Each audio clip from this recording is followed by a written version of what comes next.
Greetings and salutations, and welcome once again to the Capeless Crusaders live at the time from the safe house. Let me just tweak some settings real fast. My name is David Barrie at Dr. Barrie on varying social media platforms. I am joined once again by Mickey at Dad is Unemployed. I remembered this time. On varying social media platforms. Mickey, how you doing? I'm doing great. You've made it to phase 3. I'm there. So, for those of you who don't know, the Clueless Crusader, Clueless comic crew that we have called this, Mickey has zero comic book knowledge. Mickey doesn't read comics. Mickey basically watched some of the movies in theaters. Some he never saw, and he is watching them for the first time. So we are going through. We have started in phase 1. We did phase 2. We're now talking about phase 3, Marvel Cinematic Universe leading into Infinity War, which technically phase 3 doesn't end with Infinity War, but we'll get there. Yeah, we'll get there. As always, if you are looking for anything related to the Capeless Crusaders, you can find it at thecapelesscrusaders.com. That is your hub for anything Crusader related. We have blogs there. We're going to have a couple of reviews of Action Comics 1000 up there pretty soon. Our sponsors. There we go. Empire's Comics Vault.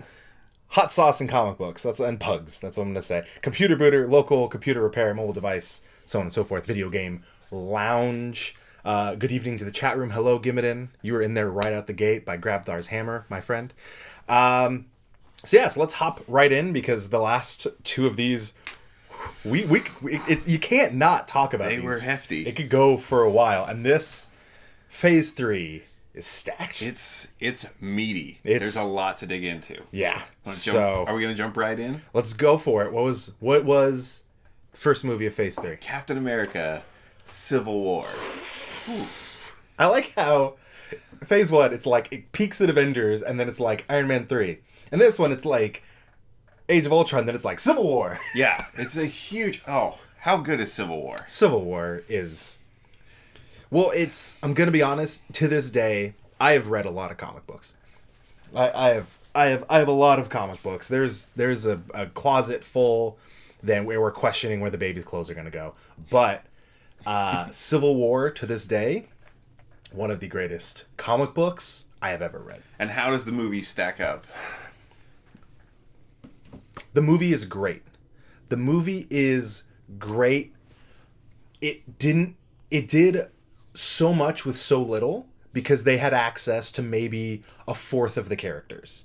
Because Sony and Fox own random... And it would have been about 12 times longer. Yeah. If they 100%. If we had to fit storylines for everyone. If you had to get the X-Men in there and all these other people, Daredevil, like everyone, it was even if they had to do just like oh hey X-Men, how you doing? It still would have taken a long time to get them all in. That's basically what it was. The comic was great and it included everyone, and so that was the only thing when the trailer first came out. I'm like, oh. How are they going to do this? Because there were really important roles played by certain characters. And then they were just like, you know what? We're still going to make this amazing. And they did. And they nailed it. They just did a great job. They really did. This thing I want to say from the very beginning, from the cold open in the snow, I love a good snow base. Oh, 100%. From right there, I'm like, I'm into it. We see the book, we see Bucky stealing superhero serum, and we're off and running. We're gone, and we jump right to the present, which I love that they didn't give us this like a long drawn out. Hey, you're gonna need a lot of backstory to get into this movie. You don't even need that the snow base scene. It helps, but they could jump right into it. But it's just full on. 100%. There's the baby's like, I don't know how I feel about snow bases. We do. I do not like CGI face replacement. Okay. And this has some early sort of CGI face replacement. I believe is a young Tony Stark. Yeah. So that was one of those like kind of jarring ones. You're like I can't see. It wasn't as bad as Patrick Stewart in the Wolverine why can't I remember? Yeah, X-Men Origins Wolverine. Origins where they Wolverine. showed him and it just looked like he was just like they just covered him in like plastic. I've seen Snapchat face swaps that looked more realistic and believable than that one. This one was better. It was than better. That. It still leans into that uncanny valley where it's like something. My gut tells me something's not right about this. It was a little weird. But I'm gonna, you know what? I'm gonna forgive it. Yeah. Because it's just one little thing. Right. And it was such an emotional story. So. Well, Dun, dun, dun, he doesn't turn dun, off dun, his ringer on his phone. We get more talk of Wakandans. Which is nice. Wakanada. Wakanadans. We get more talk of the enhanced. So we're still not able to say mutants. Nope. I don't think we will ever be able to. One thing I love about this movie is the return of William Hurt's character from Hulk, from the Incredible Hulk, he's the yes. What is it? General Thunderbolt Ross. Thunderbolt Ross. Yeah. I think I'm going out there. William Hurt is possibly the best overall all-around actor in these movies. He's an incredible actor and he has such a small role, but he eats that scene all the way up. He's so good, and I kind of wish we get more of him. I think I don't know his character. Right. Can we have more? So here's the thing. If we do have more of him, they could go in a really weird direction, because for the longest time he was like Hulk's number one bad guy, because he oversaw the experiment that created the Hulk. Mm-hmm. His daughter is Hulk's love interest. Like, he is super entwined in the Hulk story. That being said, most recently in the comic books, he was a Hulk himself. He was the Red Hulk. Okay, I'm listening. Yeah. William Hurt himself is probably a little bit on the older side. To be pulling, but it is. I mean, Hulk is pretty CGI. Yeah, you can do some motion capture, just some facial mocap, and they can just CGI the rest of him. Yeah. So Red Hulk was a really interesting story that was written so poorly. The comic book, it only survived based on its concept. Everyone loved the idea so much of this mysterious Red Hulk that came out of nowhere. Like, no one knew who he was. He was just beating up superheroes. But the writing was so bad that everyone just kept, but they kept just hanging on to it because they wanted it to be good. And then it eventually was really good. So it got there. It got the time that it needed. It developed the story. It developed, and it got where it needed to go. But that being said, I have no idea. That's why we got this thing. I have no idea if they will ever do a Red Hulk in the movies. That would be weird. Well, they are churning them out pretty fast now, 2 a year. And so maybe they'll eventually run out of things to do. Maybe, we'll see. And they'll need a Red Hulk, but it probably won't be William Hurt. Oh, hey. Tall, dark, not ugly. Tom. Woo! Tom is in the chat saying hello to Mickey. Hey, Tom. And Gimmadin has no idea who Red Hulk is. And yeah, exactly. Son of Mander, that's why we're here, to explain these kind of things. I love it. This movie, they start talking about things like collateral damage caused by superheroes and things like that. It reminded me very much of The Incredibles, which is why The Incredibles go underground. The Incredibles, by the way, the best superhero movie ever made. It's pretty fantastic. It's pretty great. It needs a comic. Incredibles 2 this summer. Stoked. I'm in there. But I love the whole idea of the Sokovia Accords. Will they sign it? Won't they sign it? We get T'Challa. Yeah. Which is my first real. This is my first glimpse of him. I saw Black Panther in the theaters before I watched this, so my excitement at seeing T'Challa was out of control.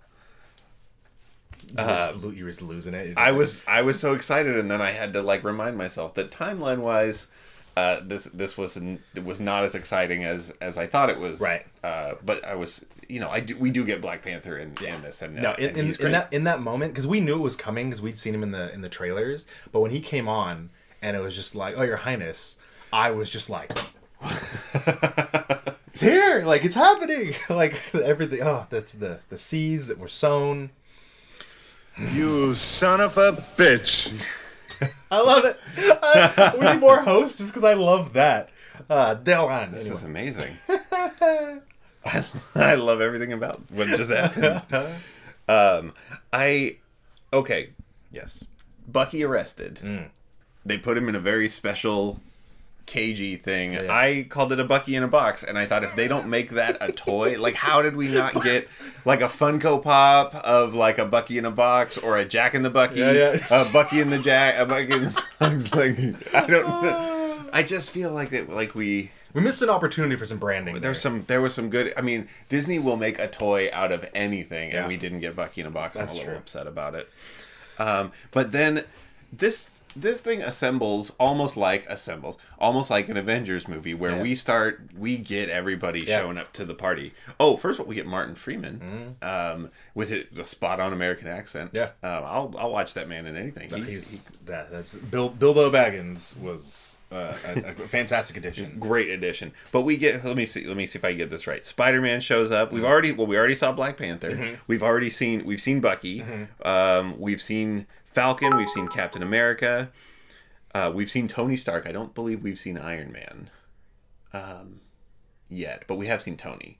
Right. Okay. Then we get Spider-Man. We get Hawkeye. We see Ant-Man, and then it goes down. Yeah. And this is a fight scene that could have been Vision's.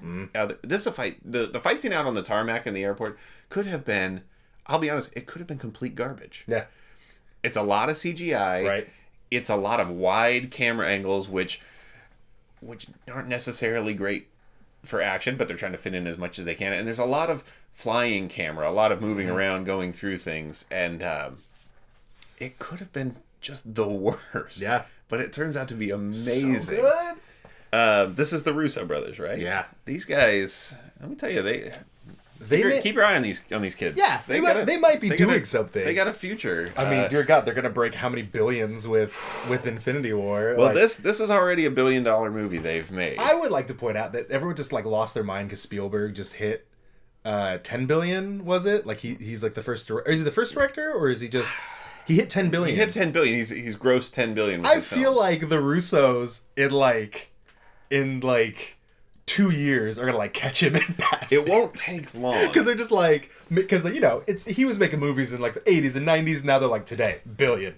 Yeah, everything's anything with a Marvel logo's hitting $1 billion. Yeah. So. Oh yeah. Come on. Well, this thing was $1 billion movie, and I think it warrants it. Yeah. We also get to see Ant-Man go giant. We get to see Giant Man. Is that something from the comics? Yes. So when I mentioned our last episode, which you can watch on YouTube, the Clueless Comic Crew Part 2, he figures out how to bring himself back from the subatomic realm by using the growth disc. Right.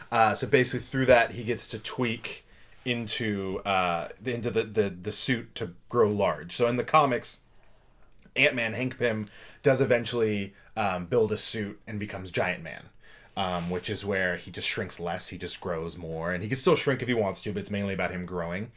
So that was it was an interesting nod to the comics, because in the Civil War comic, on one side of this Civil War was Goliath. So Goliath was a character who was given the Pym particle technology, and he could grow to great heights and great size, and he is actually the first... not victim. He's the first fatality of the superhero Civil War. So no one dies in the movie. In the comics, Goliath is killed by. This is gonna be follow me here. A clone of Thor. So Tony Stark had basically, when he first met Thor, he had plucked some of his hair and cloned him. And, like you do. Yeah, of course, like you do with your good friends. And this clone of Thor, they brought him in to basically end the Civil War quickly. And he ends up having no restraint and kills Goliath. And it's one of the most heart-wrenching scenes when they have to bury him because he was killed full size and they can't shrink him back down. So they literally have to get tractors to dig his grave to drop him in there. So him going giant was kind of a reference to that. Obviously, he was not killed. So little different there. I do like. I like Giant Ant-Man. Yeah. I guess it was very entertaining. Also, him being brought down. First, they do a Star Wars reference, right. And then also just him being brought down was with the webs and the ropes. It made me think of Gulliver's Travels. I half expected him to be tied to the ground. Right. At some point, I liked it, and the fact that he couldn't handle like being big. Yeah. And he's like everything's like when he first blows up, he's like, oh. Yeah, it's very exciting. Yeah, he was super stoked. So they go through the whole fight, and they make it through, and Romanoff goes soft. Yeah. Where she has an affection for Cap. They have a lot of history. Maybe. Yeah. I mean, or she recognizes what he's doing, and she was playing the double agent the whole time. 'Cause that's what she does. That's kind of her game. she She's always the double, does. triple, quadruple agent. Exactly. You're like you don't triple stamp, double stamp unless you're Black Widow. Unless you're Black Widow, you can then triple stamp whatever you need to. Yeah. So she gets off. She lets him through, and that honestly for me, I was surprised by that. I didn't expect. It seemed like the lines had been drawn. Right. So well done again, Russo brothers. Yeah. I was drawn in. I had decided how this movie was going to go. But I was pleasantly surprised by it. There's a great reveal in this movie. Okay. What is it? Which reveal are you talking about? Oh, are you Bucky. talking about... Yes. So, if you go to thecapelesscrusaders.com, another shameless plug right here, we have an article recently posted by the Azorian one, Anthony Steves, who I believe is in the chat room, and it's called Cap's Burden. So this is a wonderfully written, I'm talking like AP English, like critical thinking status, article about the fact that Captain America is aware, and we are then made aware in this movie, that Bucky is actually responsible for the death of Tony's parents, the Starks. He's basically assigned to kill them and steal the super soldier formula, which Bucky has... Either he admits that he has a recollection of it, but it's like it wasn't him at the time. It was Hydra. This is an interesting. So in this movie, we get the sort of idea that Cap can that Bucky can be activated by a certain set of words that said just the right way, and I almost learned Russian just because of that. Just because I was just like, I want to know those phrases. So they activate him. So this is a good moral quandary. Is Bucky responsible for killing the Starks? Right. The logical side says no, because he was, like they said, his brain was in a blender. You know, he was not himself. He was experimented on, and he was this deep sleeper agent. Like, but Tony loved his parents. Tony doesn't see it that way, and I can see where he's coming from. Tony, there's a lot going on, and then when we find out even more that Cap knew the whole time, and given Tony's history with Cap and how much his father wouldn't shut up about how great Captain America was, right? I can see as a middle child myself. Yeah. I can see where Tony's coming from. That's true. Okay, I feel you. Well, and it's especially because he even said he didn't say you killed my parents. He didn't even say he killed my parents. He says he killed my mom. Yeah, you're right. Because Tony has always had that inferiority complex when it comes to his dad. And we see in Iron Man 3 especially, he gets a better connection with him because his dad gives him the plans to make that element, which saves him. So it's a little bit of redemption. But you can even tell in that the hologram scene where he gets to re-experience it, like the poor feelings he had toward his there's definitely a lot. There's a lot going on there. But yeah, you're right. He says he killed my mom. Yeah. And in typical superhero fashion, you know, he cares more about his mom. Someone got to pay. Martha. So that sets up the fight. This is a great fight scene. Cap and Bucky versus Iron Man. If this thing lasted 10 minutes longer, I still would have been into it. It was a good fight scene. They're using everything at their disposal. Everything. The fact that hey, Tim's in the chat. I just noticed it. Oh, Tim, my gosh. Tim the woodworker. Welcome, my friend. Glad you're in there. So, the fight scene was so incredible, especially because Tony, while he's taught himself a lot and he's paid to have a lot of combat training, he's literally going up against two of the most perfect soldiers in history. He's going up against two super soldiers. Both enhanced in their own right. Both just incredibly well trained, and you even see that at one point he has to use the suit to learn his movements to then counter them. Yeah. But initially it's just pure emotion and just brute force as he's flying them around. And Cap's playing it. He doesn't want to hurt Tony. He's fighting him, but it's more of like he's gonna subdue him, and he plays it that way up until the end. He doesn't kill him. He doesn't throw him off a cliff. He disables the armor. Manderson, I'm not saying that her name was Martha. I'm referencing the fact that, and especially in recent movies, using the mother, Martha in this case, is a crutch, I guess we'll say. But yeah, carry on. That is because Cap is just so great. It is so great. He is so great. He wanted so badly to do right by all of his friends. He wanted everyone to be cool. Right. Even though no one's cool. Captain America is the ultimate peacemaker. Yeah. Yeah. Well, he wants to be. Yeah. Between Falcon and Bucky, which that little car scene where he's like, "Can you move your seat up?" No. And then he like scoots over, and then when he kisses the girl, and they're both just like, yeah, I'm his best friend. I'm his best friend. Yeah.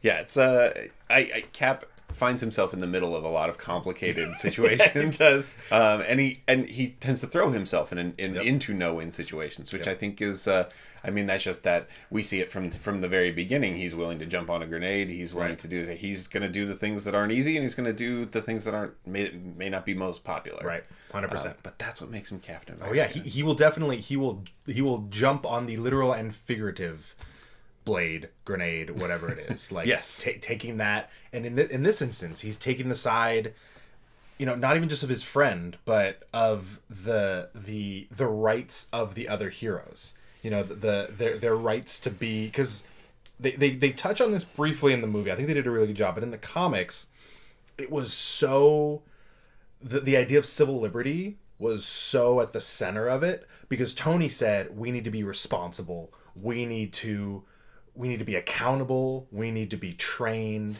because even more so the events of Sokovia, and then in whatever country they're in, that's where the Wakandans are, that's all like a lot of people do die. However, in the comics, what it originally was is a villain who his ability is he explodes. Kind of lame, but he explodes by a school, and it's caused by a bunch of young heroes who are doing a reality TV show. Kills a bunch of kids.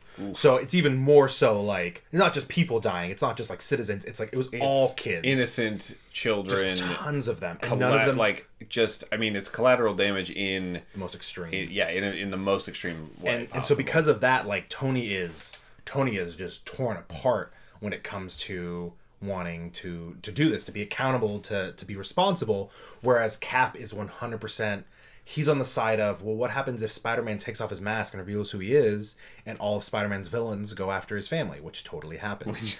But it's also about this idea that he even said it, like, governments aren't always right, like what happens if they don't give us the okay to go into a situation that we could help, or if they send us into a situation that we shouldn't have been sent into. Yeah, and the movie did a great job of touching on it. The comic it was riddled throughout it. The idea of this whole civil liberty of a superhero. Yeah, maybe I'll read it. Mark Millar is. He's just he's Italian finger kiss. Exactly for those listening. Just Fappo Napoli, huh? Yeah. Anyway, the only Italian you know is Joey from Friends. Exactly. Yeah. All right, let's finish. Let's wrap this one up. Yeah. Spot Stan Lee. Stan Lee in Civil War. Hang on. Stan Lee in Civil War.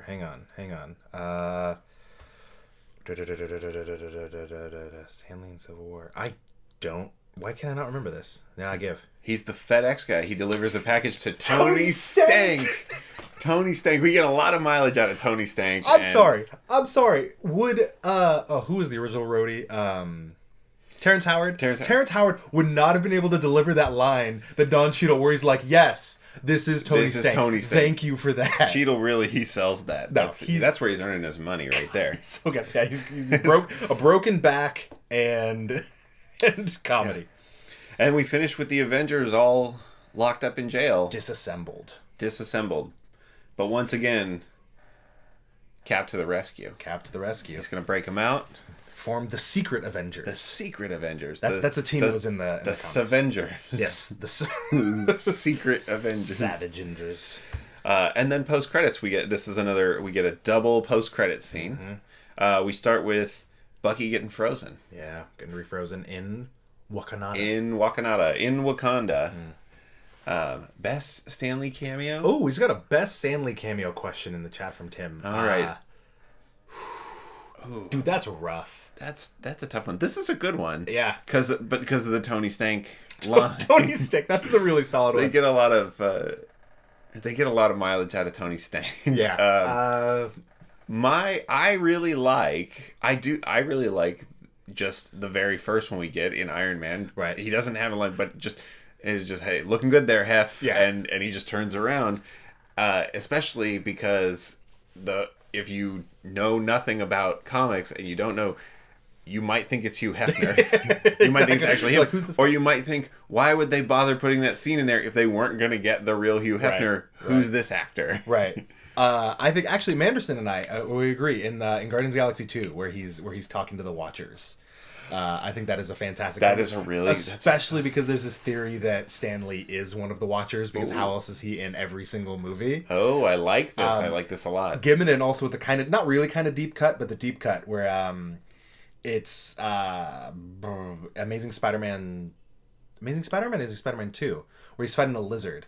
And they're like battling each other, and Stan Lee is like cleaning, but he has headphones on, so he has no idea that Spider-Man is like fighting, throwing the lizard behind him, and Stan Lee is just like like doing things. That's good. I like that. It was a really solid. I've not seen it because I have never seen a Spider-Man movie except for Spider-Man: Homecoming. Really? Not even the Tobey Maguire? Let me tell you that I did see a Spider-Man movie a bit. I was on a plane. And Spider-Man was on it. I did not have the headphones, so me and the friend in the seat next to me were just we were just doing the dialogue ourselves. I had no idea what was going on. Wow. Then that got old after about a half an hour. I'm sure the people in the seat next to us thought it got old after about 20 seconds. But that's it. That's Willie the Postman in Fantastic Four. That's also a good one. I haven't seen Fantastic Four either. Don't worry about it. You're not. Yeah, missing much. I don't think I am. Second post-credit scene. Yes.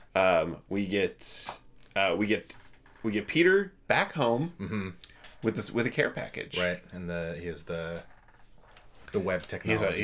He has Stark technology. Yeah. And then we get the little tag Spider-Man will return. Right. And I didn't know what that meant at the time. Yeah. Even though I knew Spider-Man Homecoming was already out, I knew I was going to be watching it. I was like, when's he coming back? Yeah. It was a big deal. It was not quite as big a deal for me as seeing Black Panther, seeing Spider-Man, but it was such a huge deal because that had been like Sony had like held Yeah, back. they held on tight to that. Because Spider-Man year in and year out, one of the top selling comic books of all time, Spider-Man and Batman, they go back and forth for the longest time. Which has since changed. But Spider-Man, we never thought Sony would let loose on that one. I thought they would just keep rebooting it until the end of time. I thought it was going to be just, hey, that guy's too old. New Spider-Man. Exactly. Let's bring it around. Oh, another thank you for the bits, Kate Barrie. Interesting. Oh, and Vance is here. Hey, Vance. Anyway. It's a whole crew. So we move on from there to Doctor Strange. Yeah. I had a hard time making this transition. It's a leap. And Doctor Strange is very good. Right. But to go from Civil War, which is an epic, to Doctor Strange, which is a very sort of small movie in comparison. It takes place in a very small time frame. It takes place in a very small setting. Almost the entirety of this movie takes place indoors. Right. It was a tough transition for me. So at first, watching Doctor Strange, which I had seen once before, I was like, it's just no good. 20 minutes in, I had completely reversed position. I was totally stoked. So Doctor Strange, November 2016, this sits at 89% on Rotten Tomatoes. Okay. And I feel that's accurate. Yeah. Even it was. I feel very much it was not meant to be watched back to back with Civil War, literally same day, starting one and then the other. Had to give myself a 24-hour breathing period. You need a palate I need to cleanser come in down between. after that. But this thing is great. Let's talk about Benedict Cumberbatch. Yeah. How do we feel about him as Doctor I Strange? have always loved Bonobo Cumberbund. I've been a really big fan of him as Sherlock. So, and Smaug the dragon, I was a big fan. Yeah. So I personally loved him as Doctor Strange. I was really glad they went that route. Once it was announced, I was like, yeah, that's perfect. I'm totally down with that. Knowing nothing about Doctor Strange going in, and then to see him play it, I can't imagine who else could play that character. It seems he seems to fit. He seems to fit whatever persona. Just that certain amount of swagger to being completely broken down. How many people can do that?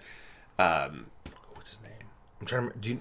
Are you a Game of Thrones fan? Yes. The actor who plays Littlefinger. Yes. Everyone just, and not even because of the way he acts, but the way His he look. looked. He looked comic accurate. So that was when initially we were like, okay, I would be down with that. And then Cumberbatch came in, and I'm like, I'm good with it. Good with that. Tea and crumpets, my friend. He's great. Mads Mikkelsen makes a fantastic villain. Mads Mikkelsen, who me and Tim got to hang out with at Silicon Valley Comic Con. Yes, I saw that. Yeah, Mads Mikkelsen. You met him in person? Did you see him? I was 2 feet away from him. I had to take a picture of him for someone. didn't get to speak. I didn't actually get to speak to him. I would be afraid to speak to him. I think he seems just as menacing in real life. Yeah. He is. When we were walking towards him, the stare. It wasn't even like there was no malice, no ill will. He was just looking at us, just with just simple, maybe a little bit of curiosity because we were rolling a giant cow towards him. But the look that he gave us, I was just like, this dude would melt, like he'll melt you just with his one bleedy eye if this is Casino Royale. Yeah, I was gonna say he is a Bond villain in one of the best James Bond movies ever, in Casino Royale, and he is amazing. If you're writing a movie and you're writing a villain character, it doesn't matter what your villain is, just put in the character description, looks like Mads Mikkelsen. Yeah. Could be played by him. And guaranteed someone's going to be like, yeah, I can see that. Yeah. I can totally see that happening. He was a fantastic bad guy. Yeah, he's great. We also get Rachel McAdams in this. I can't remember the last time I saw her in a movie. She's nailing it as love interest, but also I love that they didn't just make her damsel in distress. Right. She's a doctor. She's an incredibly patient woman with a certain Stephen Strange who treats her like utter garbage. Yep. Which he never really gets called to the carpet for, which I think he should have gotten a little more punishment for being such a dick. Yeah. No, it was basically like, yeah, their relationship was, I think, one of the more underdeveloped things about the movie. Whereas, like, wait, is she really cool with him now? She's just gonna let that go Because she lets a lot go. She's a very forgiving woman, but it's played great. Yeah. We also get I'm gonna murder the pronunciation of this name. Yeah. Did you bomb? Chiwetel Oh yeah. Ejiofor. Yeah. He, for me, steals this movie. The character is complex. He's wildly loyal to the Ancient One. Right. And to a point. And then all of a sudden he's not. It's a layered character. I would love to see him, not this character, but I would love to see him carry a superhero movie. Yeah. I think he could totally do it. I think he's definitely going to be a big part of the Doctor Strange sequel, because Baron Mordo is Doctor Strange's eternal. He's his bad guy. We're gonna get that later in this. We're gonna get a nice bad guy, a nice taste of that in the post credits. I love him because first off, he is in my favorite Christmas movie of all time. Love Actually. He is in Love Actually. Yes. He is the one who marries Keira Knightley and is best friends with the guy from Walking Dead. Yeah. And what else? Oh, he was also in Firefly. He was the assassin in Firefly. Yes. And serious credits for. Yeah. He's got a serious resume. I'm excited to see him further in the MCU. Yeah. I would love to see him in a leading role in a obviously not, I would think, not a Marvel movie, because we're not gonna be that confusing. I also love because in the comics, Baron Mordo has long time been a cranky white dude, and they were just completely like, we're getting a black guy. Deal with it. Yeah, let's talk about casting, because this movie also has some problematic casting. Potentially, we talked about this a little bit off mic, but Tilda Swinton as the Ancient One. This was you were explaining this to me. This was a tough needle to thread for filmmakers, for Marvel, for Disney, for everyone involved. They were never going to be able to do it. Tell me about it. Let's start at the beginning here. First off, the Ancient One is in the comics. He is Tibetan. He is an ancient Tibetan man, very stereotypical Fu Manchu, robe, I'm thinking Kill Bill Volume 2, Kill Bill, I believe, Volume 1 with Pai Mei. Yep. Character who is straight out of Kung Fu 70s Kung Fu movies. Exactly. Imagine the dude with the white hair and the Fu Manchu who flies at you with a sword in the Kung Fu movie. That is the Ancient One to a T. So the issue we had was, from a political standpoint, you cast someone who is Tibetan. You cast a Tibetan actor, you're going to lose the entire Chinese market, because China does not acknowledge that Tibet is independent and sovereign. There is a possibility the Chinese government would prevent the movie from being screened anywhere in China. And you lose billions of dollars. That's roughly a billion potential moviegoers. Exactly. On the other hand, you say, okay, we'll get a Chinese actor to play him. You then basically tell Tibet, we stand with China. Exactly. So you so you're taking a political stance in that sense. So rather you could choose another Asian actor, say someone from Korea or Japan, and then fall into the trap of making it seem as if you think Asian can be replaced by any other Asian. This is this is a tough needle. It was to thread. A damned if you do, damned if you don't. So they were like, you know what? Let's go with a Celtic woman. Let's just Celtic woman. And I think it lended to this idea that this order that they were a part of, these sorcerers, were varied, of various races from various countries. People had come there from all over the world with different needs, and it all joined. They had these ancient masters who were stereotypical Asian gurus, but they also had Baron Mordo. They had he had been there, and then he left. Cop from Law and Order and Miss Congeniality. Benjamin Bratt. I know. I never would have gotten that. I wrote it down. It's written down. but yeah, they have a very diverse order. So it was almost kind of that idea that this is how the Ancient One could also be an Irish woman. So maybe this idea of problematic casting is less that and more just a larger piece of completely colorblind casting, where they just looked at the whole movie, the whole cast, and said, let's just put good actors in good roles, and not worry about it, especially considering it didn't matter their race or their gender in this case. The only person that people wouldn't have accepted looking wildly different was Doctor Strange himself. Probably. So maybe it's not problematic casting. Maybe you have to look at the whole piece and say, actually, they threw great actors into a movie and they made it work. Well, the other thing that kind of comes into it is, okay, you want to stick to the comic and you want to cast someone who is traditional, whether that be a Tibetan or Chinese actor. Okay, you're now reinforcing the stereotype that this ancient mystic art had to be Asian. So it's kind of or probably at some point written Oriental, which was just 100%. And that's what you kind of run into is the what do you call it?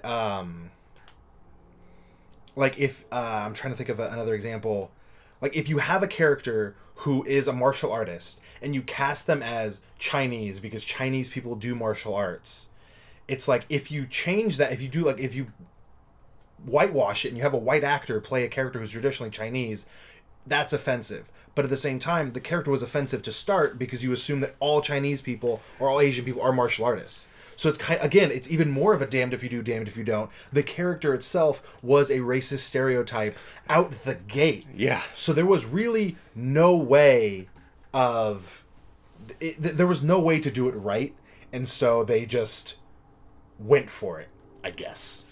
And honestly, I know they caught flack for Tilda Swinton being cast, but they didn't. I'm sure someone somewhere had a problem with Mordo being black and not being white. There were people threw a fit when there was a rumor Donald Glover was going to be Spider-Man. So, what are you gonna do? What I would say is I think taking it big picture for me, it looks like they didn't have a lot of great options. They were going to upset someone. You're always gonna piss someone off. But I think they did their best to. It appears to me that they did their best to do as much colorblind casting and genderblind casting as they could, and just tried to put good actors in a movie. And they made a good movie. Yeah. It's an enjoyable movie. It probably could have been enjoyable with other actors as well, but this is a great job. I had a lot of fun. I enjoyed the whole thing. And let's not forget another Benedict in this movie, Benedict Wong. Playing Wong. And I think I think I didn't know. I don't know what I'd seen him in, but the whole time I saw him, I went, oh yeah, that guy, he's great. Yeah. So this movie really has kind of has a bit of everything. And the thing about Wong, Curtis is in the chat, which is dope because he brings up the point that Wong got upgraded. So Wong in the comics is Doctor Strange's manservant. He is the eternal servant to the Sorcerer Supreme. He himself was trying to become a sorcerer of sorts in the comics, and basically like they bond, and he's upset that Doctor Strange becomes a sorcerer supreme, blah blah blah. So he's just his manservant. He's a really talented martial artist manservant in the Sanctum Sanctorum. So here they completely changed it, which I loved. They made him a master. They made him the keeper of all these ancient texts. So he's gonna be helping Doctor Strange, and they're gonna be working together as masters, not as servant and master. I like it. I think it was great. It sounds like it was for the most part all a move in a positive direction. 100% overall. Let's move on. Let's get into the meat of the movie a little bit more.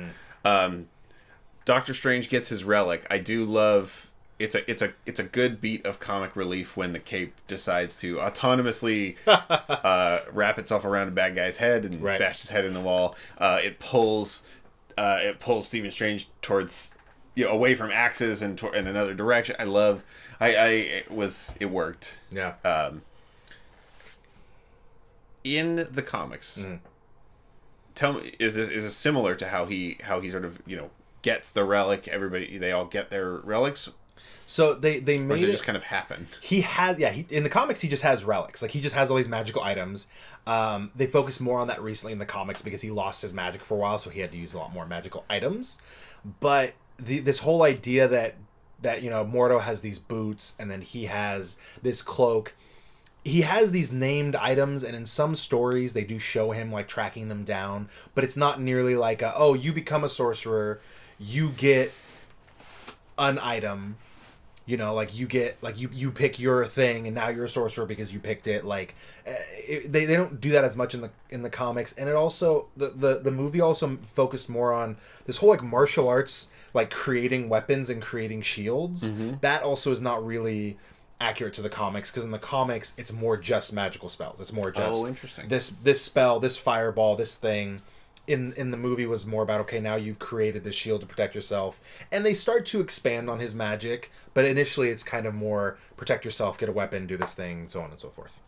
Interesting. I wonder if they were concerned about Harry Potter fatigue and wanted to move away from a sort of spell-based kind of system and stick more to a traditional action movie, comic movie kind of thing. I have no idea, but it was an interest.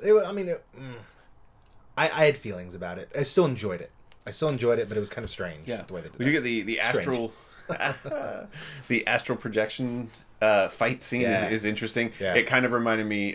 This movie reminds me of Inception in a couple of different ways. Okay. One is this is sort of like it's happening on a separate plane, Right? And we find out later when he's chasing the Ancient One's astral projection, and he's like, "We don't have enough time." She's like, "Your body hasn't even hit the ground." As they go to this astral plane, time slows down, which is very much Inception. Also, when they're fighting and they're sort of messing with the physics in the mirror dimension or doing that in the real world, also the scenery, the landscape bends and changes and flips very much like Inception. Yeah. Which is not a bad thing. I was into it. I like the way they had this whole. Like, they play on it very well, Caitlin. I'm not blaming Harry Potter. Not blaming, just explaining. Yeah. I love it. We find out that the Ancient One draws power from dark magic, and now we understand why one of the first lines in the movie is Mads Mikkelsen yelling "hypocrite," Right. Which made no sense in the cold open. Yeah. But eventually we come back to it, As we always do. Yeah. Let's play Spot Stan Lee. Stan Lee and Doctor Strange. Ooh. Why do I feel like I used to have these all memorized and now I can't remember any of them? It's because you're on the spot. It's true. I give up. Where was he? He was on a bus reading Aldous Huxley on a bus when there's the fight is going on and they slam right up against the side of the bus. And he's reading Aldous Huxley of all things. Yeah. It's a good one. There's better ones. Yeah, of course. But it's a good one. It's just it's one of those where I didn't see it coming because it was in the middle of a fight scene that I was really invested in. Right. And then all of a sudden he's there. It's like, hey, Stan Lee. That's nice. Hey, Stan Lee. And then we get sort of the conceit of the whole conceit of the movie, which is when the Ancient One dies and she's telling Doctor Strange, she says, "It's not about you." Yeah. And this is really what this whole movie is about: is his journey from me to the greater good. Right. Which is a very hero journey. Which it took him back to where like why did he perform medicine? It wasn't to make money. It wasn't to gain fame. That was after the fact. That was once he had that desire for the next big thing. The shout out when he's in the car and he is basically bored when they tell him about the Air Force pilot who with the severed spine. With the severed spine. Yeah, it's right. Bitch. Oh, there you go. Thanks, Tim, for the host. But yeah, it basically it becomes about the popularity. But originally, like, why were you there? You wanted to help people. You wanted to heal people, you know? And so she kind of helps him get back to that whole idea. I just love the bits getting cheered on and off, just getting thrown in there. Yeah, when she was dying was in Curtis's opinion the best scene. It was the conversation they had, and the way the lightning was like arcing across the sky. Yeah, and it's going slow. It's it's reminding you that like this is not happening in real time, real life time. Are you annoyed by the fact that those bits keep bouncing in front of your face? I'm good with it. Anything that keeps me off the screen is fine. And then. And so it's not about you leads us to the final scene. Dormammu, I've come to bargain. So good. It's so good, and it happens over and over. That infinite time loop. And it's a time loop, and it's the ultimate selfless act. Yeah. He will suffer for eternity, but everyone on Earth will be saved. He's made it. He's achieved what he set out to achieve unknowingly, but he's made it. And post credits. Doctor Strange and Thor. Right. With the yellow gloves, the classic yellow washing gloves. Dig it. Yeah, and Thor says, "We're looking for my father," and he basically says, "Hey, well, if that means you and Loki are going to leave..." Right. It's a scene from Ragnarok. Which I didn't know at the time. Right. But yeah, if you're going to leave, well, then I'll help you. Bye, and they're going to take off. And then the post-credit scene number 2, this leads us into Doctor Strange 2. I don't know what they're going to call it, but he Morta visits Benjamin Bratt, right, takes away his power, and says, "Too many sorcerers."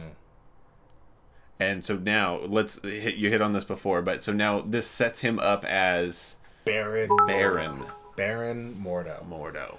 I'm about to block both of you two if you don't quit it with the bits right now. Y'all are ridiculous. Anyway, yeah. So it sets up that he will now become Baron Mordo, which is just a much better, in my opinion, villain than, because Mads Mikkelsen's character was cool, but he was very much just a setup villain for Baron Mordo to be the long-term villain for Doctor Strange, and then Dormammu always there in the background, always just rippling, just rippling away, yeah, shimmering, if you will. And it says Doctor Strange will return. We know he's coming back. We know he is. I assumed that meant we're getting we're going to see him. The next time we'll see him is Doctor Strange 2, which we are, but we get to see him sooner. Yeah, we get to see him a couple times. A couple more times. It's exciting. Moving on. Guardians of the Galaxy Volume 2. Awesome Mix Volume 2. Yes, Volume 2. Finding out if we can ban people. I'm about to. Ban me, not them. I'm gonna have to mute the notifications here pretty soon, because that cuts out over the audio. Anyway, yeah, Guardians of the Galaxy Volume 2. This one I saw in theaters because I enjoyed Guardians 1 so much that I had to go see this one in the theaters. It's okay. Really? It's okay. All right. I will tell you, it is not as good as number 1, but number 1 set the bar again so high. It's so high. I think the expectations were just too high. Yeah. But it's still good. Yeah, it was great. But again, weird, crazy CGI face replacement. A young looking Kurt Russell. I believe it was 2 years ago. We were going to go to Stockton Con, and Stockton Con, or was it Grape City Con, announced that they had an actor who was going to be in Guardians of the Galaxy Volume 2. And I'm like, I wonder who he is. And then we look up, he's young Ego. I'm like, oh god, he's young Ego. Come to find out that he is the body because they CGI'd Kurt Russell, young Kurt Russell face. So the bot, like driving and stuff, we're like, oh, we know that guy. Yeah. Hey, it's a job. He's an actor. He's working hard. He's getting paid. I'm seriously gonna ban all of you here in a minute. Me and Mickey just keep talking. We don't need you. So we get kind of a mysterious cold open in a way that he's driving with Peter's mom, and they plant a weirdo flower. Yeah. Or they go look. They have a weird flower. Yeah, it's kind of strange. And then boom, we're back to outer space and going after some batteries, and as an interesting take on a fight on an epic fight scene, right? Which is 90% Baby Groot dancing and running around, which I wasn't mad about. Baby Groot is adorable. I love that one. It's really dancing around, but he looks angry the whole time. Yeah, it's interesting. The whole fight's going on behind you. You can kind of see what's happening, and he's just he's grooving. Once he gets he's trying to get the XLR, the jack. Yeah. Which, once again, this is interesting. They did use Vin Diesel for Baby Groot. Yeah. So you don't even need his voice to be deep. They actually had to, pitch it up like a chipmunk. They're like, hey, but we need to pay him $1 million. But is that what they paid him? I have no idea. I probably more. Honestly, he probably came in. He's like, I'll do this for a quarter, whatever. He could do it for scale, for per diem. But yeah, baby, everybody loves a Baby Groot. He's so cute. Yeah. Do you have a Baby Groot toy? No, I have a Groot pop. I do not have a Baby Groot. Not a Baby Groot. No. All right, well, put it on your Christmas list. Yeah. There's a spaceship battle where they're being chased by the gold people. I can't remember their names right now. Anyway, and all the sounds are 80s 8-bit video games. They're all playing unmanned pods. Yeah. And I like that. I was like every time I heard a sound I recognized from an Atari game or something like that, I got really excited. And it works really well. And then they get saved by a guy on an egg. Yeah. And they don't really tell you who it is. You don't know who but he's little. He's so little. He's little because it's the distance. And and he just goes, and they go, there's some guy out there. Yeah. They literally call him a guy. He's like riding it. He's like waving. And he's waving weird to him. And we find out it's Ego. Yeah, looking back, it's strange. It's strange, but the whole thing is strange. Yeah. It's a right amount of camp, and it fits. I think you couldn't get away with that in an Iron Man movie or Captain America, but you can do it here, right? Oh, we could see Howard the Duck again briefly. Yeah. And then we could see Yondu, my old friend. Yeah. with his big mohawk. He gets a big mohawk in this one, a prototype fin. Yeah. Which is a great scene. Baby Groot trying to locate the fin and bringing all kinds of random things. when he brings the severed toe. Yeah. And can you please tell me that you have a freezer filled with severed toe? And Yondu's just shaking his head. No, we don't. There's a great Stallone cameo in this. I would love to find out how that came to be. I have no idea how it came to be, but remember I was telling you last time we talked about, because you can check this out on YouTube. Last time we were talking about the fact that the Guardians were originally a completely different team in the original comics than they were from today. That original team, they're called the Guardians there, but in this movie, those like that old school team of Ravagers that gets together that had Yondu on it. Yeah. They're the original Guardians. Okay. So he's Starhawk, which the only the light, like the beams of light basically kind of across his chest were a shout out to his classic costume where he has these massive like halos. Oh, very off cool. His chest. Very so cool. it was cool. It was cool to see, and that line, that gut punch where he tells him like. Where he describes the colors won't fly at your funeral, like you won't hear the horns because you stole, because you trafficked in kids, and that we don't traffic in kids. So I thought it was fantastic. I thought it was really well done. You're good. Oh. Stallone came out of nowhere. We also had Tommy Flanagan as one of as one of Yondu's crew. As one of Yondu's crew. That's a great one. Obviously a big fan of him on Sons of Anarchy. Right. So to see him in this was fun. Steve Agee, who's an incredible comedian, he's hilarious. He's one of Yondu's crew. He's like the big dumb one. Right. He's fantastic, and obviously director's brother is Sean Gunn. He gets a bigger role in this one. Right. It was a star-spangled cast. He accidentally starts a mutiny just by asking a question, and then he tries to unmutiny. He does unmutiny. He rejoins. Chibs, yes. Chibs is in there. Tommy Flanagan with his scarred face.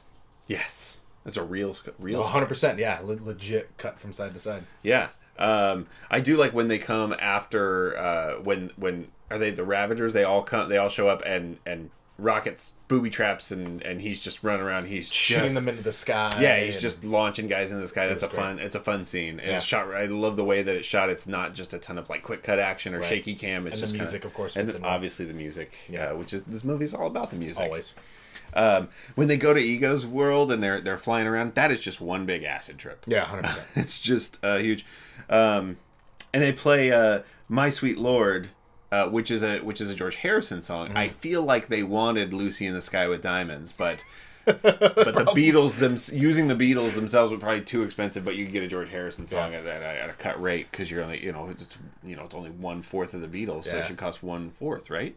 Unless it's a Ringo song. We'd hope less. No. Then they pay you to do it. So we mentioned this last time. I'm assuming you're coming to it with that it is revealed that Ego is Peter's dad. Mm-hmm. For the point of the story, making him half celestial, making that explains why he can hold the stone, making Ego, it works. From a comic standpoint, it could not have been more incorrect. So tell me what would have been correct. So in the comics, he is the son of Jason, King Jason, J''S-O-N. Because apparently you take out an A and they're like, it's an alien now. Alien name. So Jason, the king of Spartax. So Spartax is a planet out there. They fight the Kree. They fight the Skrulls. They're a warlike race. The king of Spartax is Peter's father. Mm. So it would have just been his dad is an alien. Instead, they're like, how can we explain that he can hold the Infinity Stone, make his dad a Celestial? Now, that being said, the way they did Ego was also 100% incorrect. I still enjoyed it. I liked it for the purpose of the film. I always like when because it's just like, movies are just like comic books. When you give a different writer and they do a different spin on it, there's nothing wrong with that. But some people feel like it's, disrespectful to source material.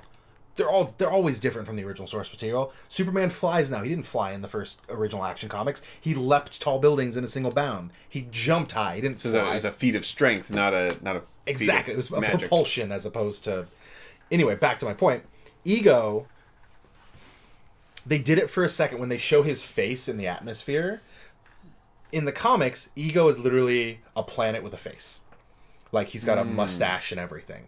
Just, it's ridiculous. And he has a big mouth, and he has eyes, and he flies through the galaxy. So in this one, he's the brain at the center of a planet he created, and then he made a... Which makes more sense in a lot of ways. Like, that he would be this celestial brain that built a cocoon around himself, and then because of his powers, he basically molded that planet. It almost makes more sense than Ego, the giant talking planet that's floating through space. So it would have been hard to explain a lot of things if they had gone that route. Yeah, it would have been strange. So it's a little. It made sense for the film, completely wrong for the comics, but works. Definitely works.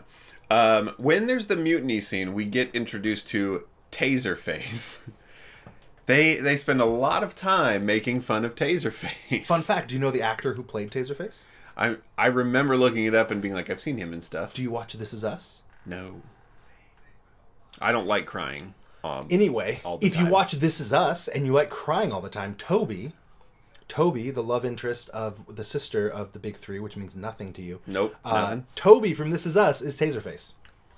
So enjoy, fans of This Is Us. So basically, I'm talking to a Steve's and my wife. Yeah, I'm talking to a Steve's and my wife at this point. But yeah, like to cry. But Taserface, it's metaphorical. Yeah, they spend a lot of time in this movie making fun of Taserface, and I laughed at almost all of it. Yeah, it really got me at the end. Almost all of at the end, I enjoyed seeing the perfect being. When she cracks up, she can't help but crack up when he says, "Make sure he knows it was Taserface." It was Taserface. She's like, "Okay." Your name's Taserface. This is good. I will say that the humor in this one, while still funny, was not nearly as natural. It didn't feel as natural to me as the first one. You certainly agree. Agree. Peter gets his Field of Dreams moment with Ego. They get to have a catch. They start with a little ball. It turns into a football a little bit, but it's definitely a Field of Dreams moment. 100%. You get to have a catch with your dad. Yeah, with Pops. All right. I feel like we should speed through a little bit here. Let's move on. Let's move towards the end of the movie. Yeah, because you didn't finish it. Because I didn't finish the movie because I got so excited to see Thor Ragnarok. Yeah. That I was like, let's move. Let's get this rolling. So where did you stop? When did I end this? When Nebula does a thing. Hold on, I wrote it down. When she shoots her in the cave.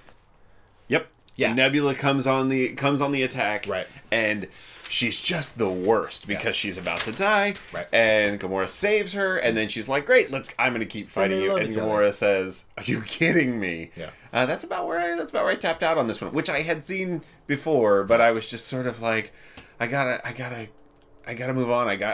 There's so much I haven't done, so much I haven't seen. So from there, we basically find out that Ego has been going around all these planets, and he's been making Peters on every planet with every race. He makes a Peter because he's trying to find someone who is compatible with him so that they can help him ascend and take over the universe, more or less. That's right. So his plan is him finding Peter Star-Lord is not so much a great act of fatherly love as it is he needs a battery. He just looking for a battery. He needs a battery to power his thing that's going to take over, and then he's going to basically those flowers he's planted all over the place.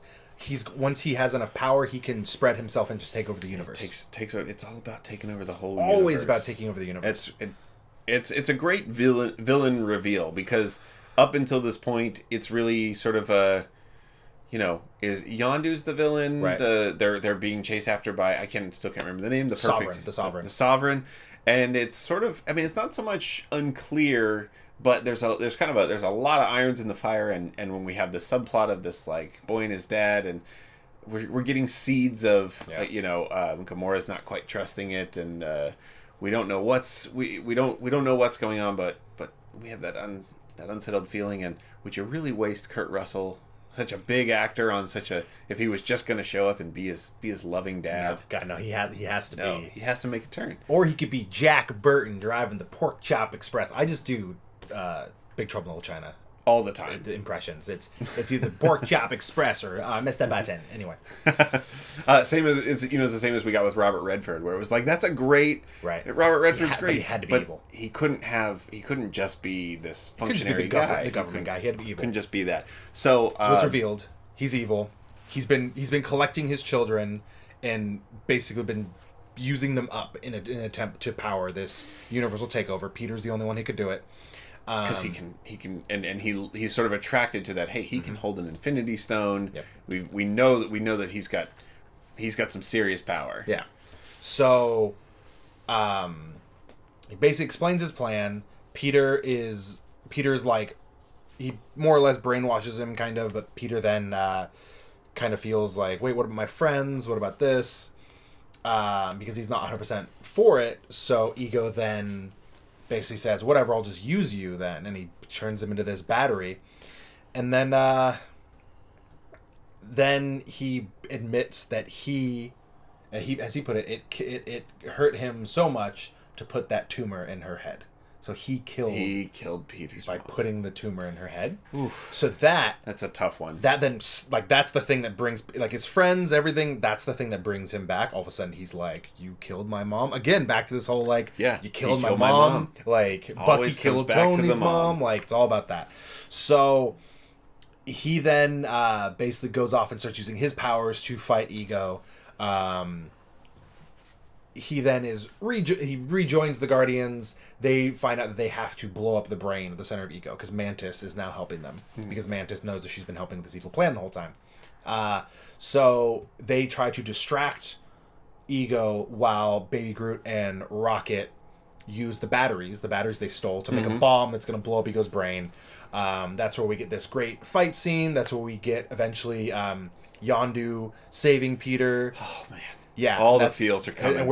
Feels. Where he tells him, he may have been your father, but he ain't your daddy boy. And then we also get the classic "I'm Mary Poppins, y'all" line, which was just extremely well done.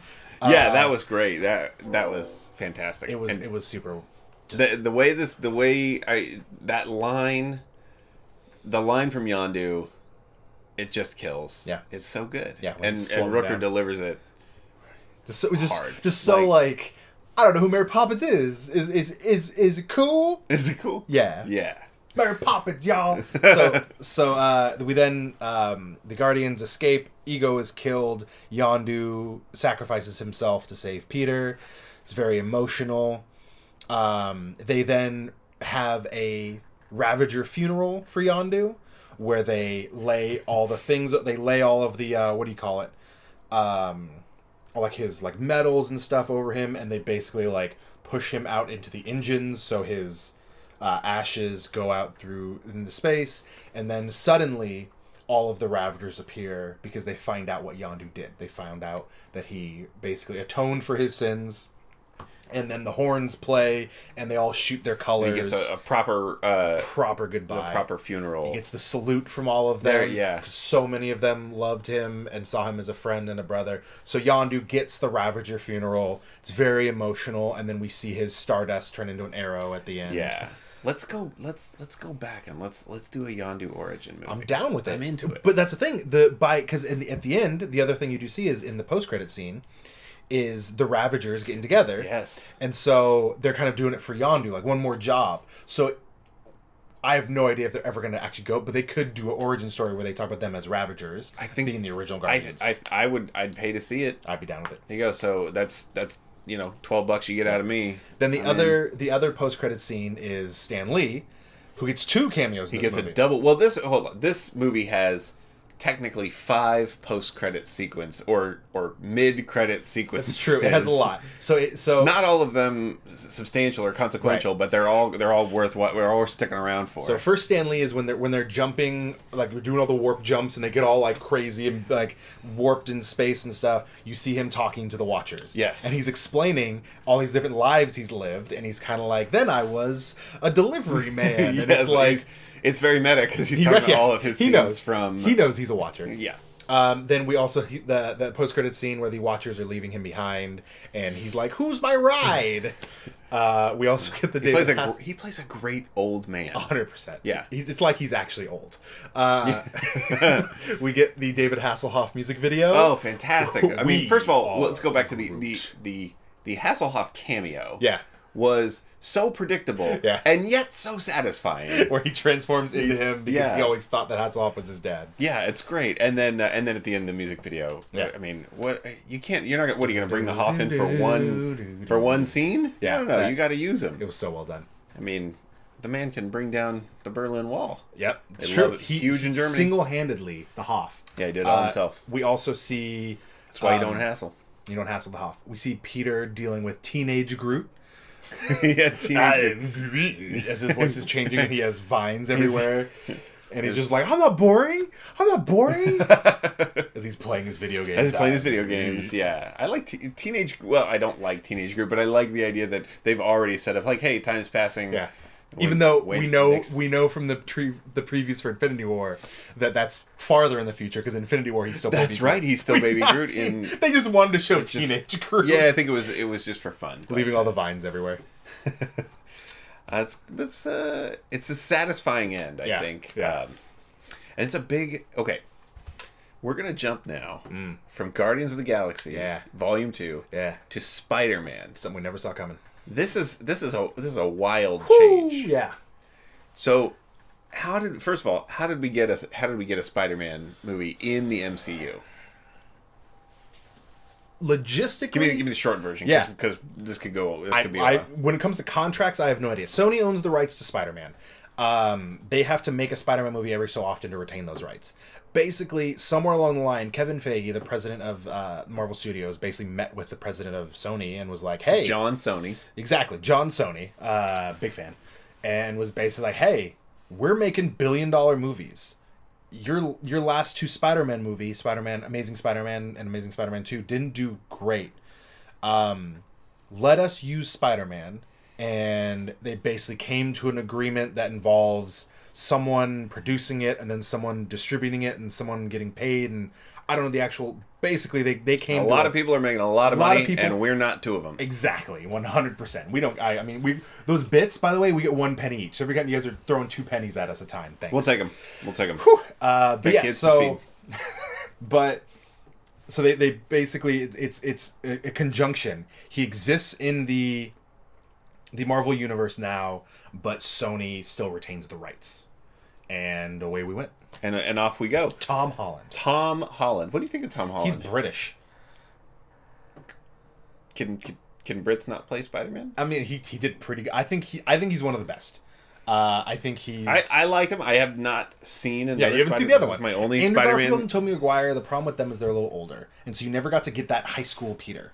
They tried to make them high school age, and it didn't work. Tom Holland acts the part of a teenage Peter Parker, which is so important to the Spider-Man character. That he's this dweeby, just poor kid because of all the things that happened with his family. But in this movie, he goes to a very special school for very gifted, sciencey, smart kids. Yeah, but he still lives in a cheap apartment with Marissa Tomei. Yeah, Hey. with his Aunt May. Aunt May. Yeah. So let's start here. They don't spend a lot of time on origin in this. Not at all. Which There's a line. There's one line where he's explaining to his buddy that he basically says, "Oh, so you got bit by a spider? Did it hurt or something like that?" And that's all we get. And I'm cool with it because we don't need new origin stories every single time. They're great. Origin stories are fun. Reboots are interesting. You've got a new actor, maybe you want to do that, but we have more to get to. I'm sick of Batman's parents being killed. I'm sick of them being gunned down in an alley, and they keep showing it. This one, they were like, "Hey, let's not show that Uncle Ben dies. Let's not show him getting bit by a spider. Let's just say, hey, he's Spider-Man. He is Spider-Man. Accept it. Move on." And no one was like, wait, how did he become? Well, I don't understand. Who's Spider-Man? Like, you need Ant-Man's origin story. You don't need Spider-Man's origin story. We've got it. We understand it. I've know. never seen a Spider-Man movie, and I still know radioactive spiders. Bite. Woo. Yeah. Uncle Ben. Yeah. Yeah. Oh, Uncle Ben. He makes great rice. Yeah. You knew there was going to be an Uncle Ben joke in there. Exactly. This movie starts off, opening scene, Michael Keaton. Yeah. And he's good. man, is he good. So good. He disappeared for a few years there, and I don't know what he was doing, but we know he was really getting amazing at acting. Yeah, he had cocooned himself. He was killing it. Yeah. And in this movie, he's incredible. Yeah. He the way they do it is just a simple way of tying it in to the rest of the Marvel universe, is that he is part of this crew who was supposed to be cleaning up after the events of the Avengers, and he gets screwed out of that, and it basically he had kind of hurts him financially, and that turns him towards his life of not violent crime, but trafficking of illegal... enabling violent crime. Exactly, by trafficking an alien technology. Yeah, what did they call it? The Department of Damage Control, which is Yeah. a joint venture from the Feds and Stark. Which Damage Control is a reference to the comic books. There was at one point a team who they were literally like construction workers, and they were the cleanup people behind the superheroes. They were called Damage Control. Damage Control. It was kind of a lame concept. They use it here. They use it here well. It's a good setup, it's a good nod to the comics, and it gives him the right motivation towards his supervillainness. right? What's funny is I didn't know, not knowing the comics, not seeing a Spider-Man movie, I see him in a bird suit. Yeah. Michael Keaton in a bird suit, and Yeah. I say, well, that's Birdman. It must be Birdman. Yeah. He's not Birdman, though. No, he's the Vulture. The Vulture. And he is again, remember how we talked last time about how in the Ultimate Comic universe, Falcon was in like a mechanical suit, Yeah. as opposed to just being in tights bird and bird suit. So the way they did it here, which was also I think a really good way of handling it, rather than making him a dude in a green bird suit with a beak-like nose, they're like, no, let's give him a suit. And the whole Vulture idea is the way he picks the scraps from these aliens and then sells it. Oh, I like and then and instead he has this mechanical suit that is awesome. It is really cool. Yeah. They use it to great effect. I liked the idea of Peter Parker being on his phone, basically making Snapchat stories Right. of everything, and they do a great thing where they show him doing that in the behind the scenes of the Civil War tarmac fight. It was like a whole different camera angle, whole different perspective on it. Right. Whoa, this guy just got huge. I gotta go. Yeah. And it's exactly what a kid in high school would be doing exactly. right now, just Snapchatting constantly and making a little movie out of it. Yeah. I loved everything about that mechanic. I thought it worked really well. For the movie, it moved the story along.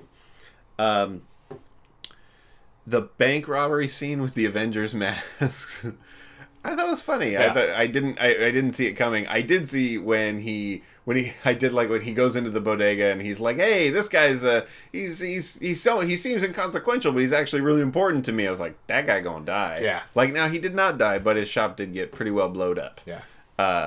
But yeah, the introduction of what these crazy weapons are, Right. what they can do, and having it be him calling the cops, Spider-Man is fighting the Avengers in a bank.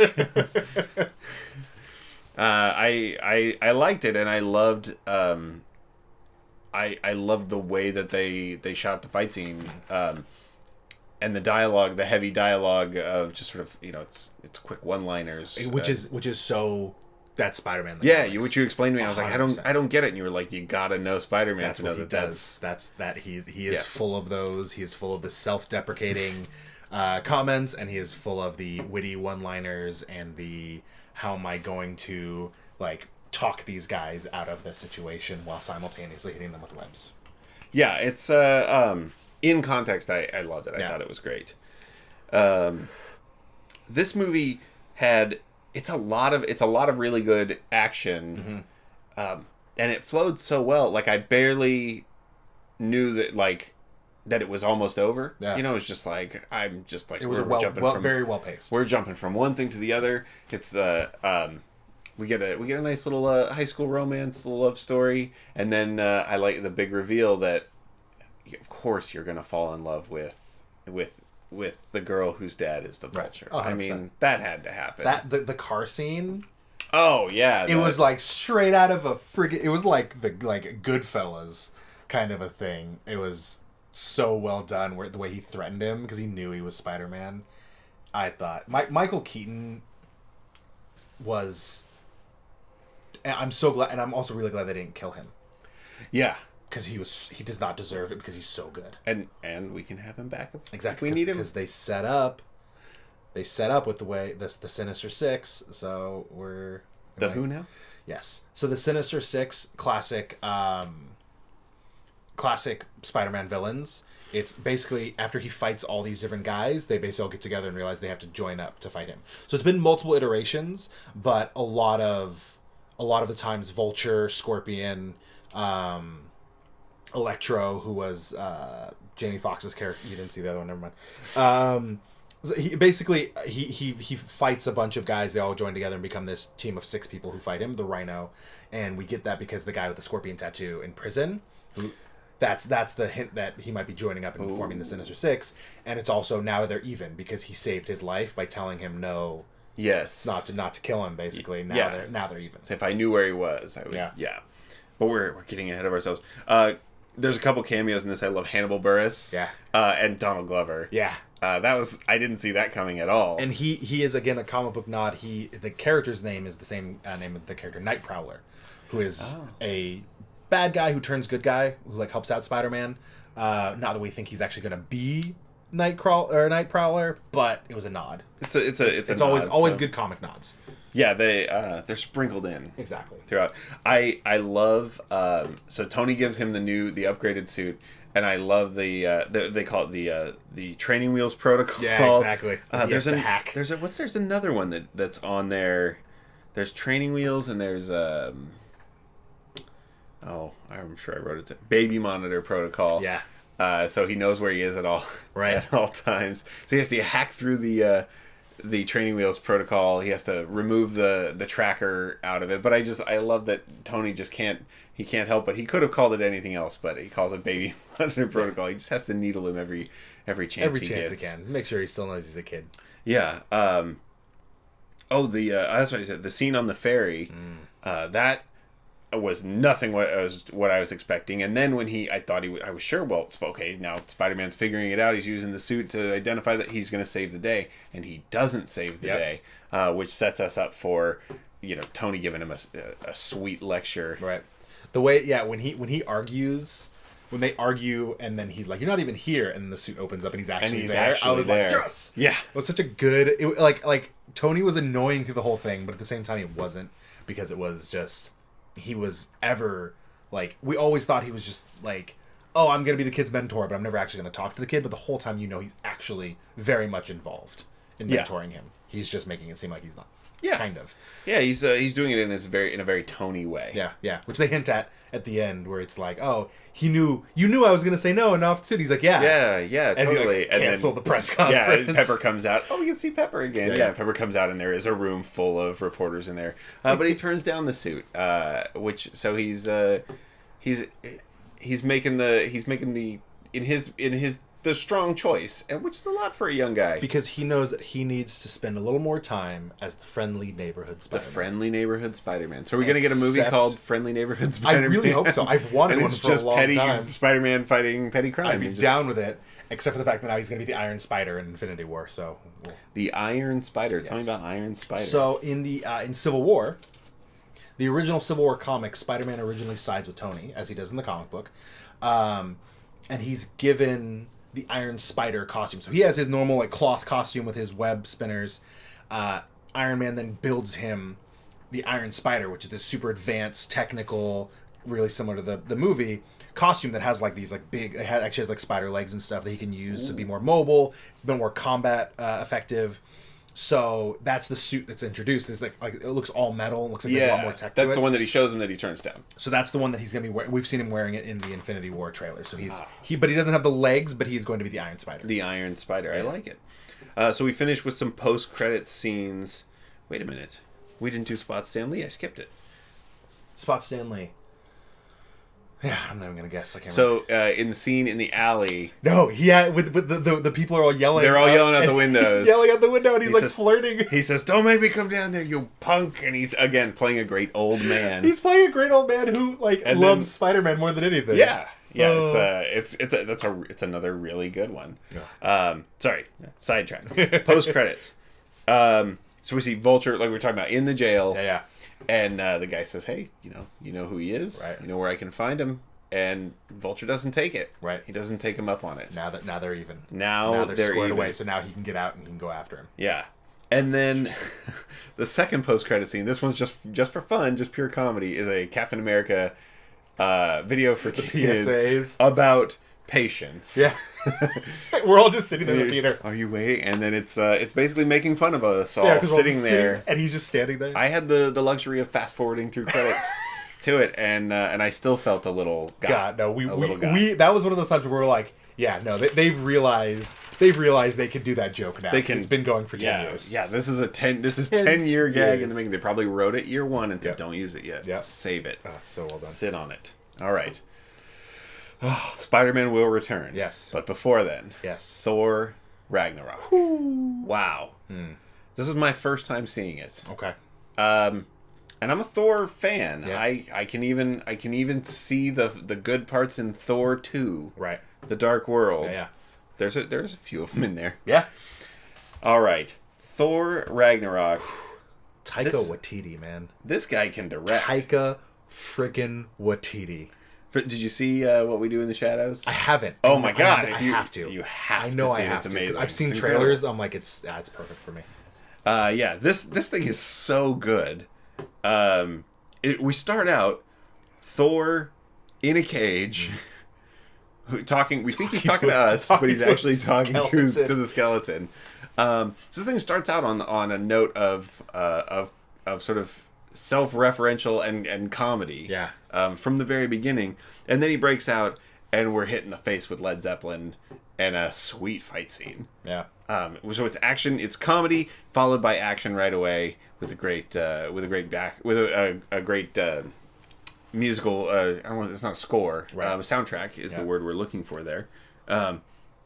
This thing from the very beginning, it's just like I'm into it. It was.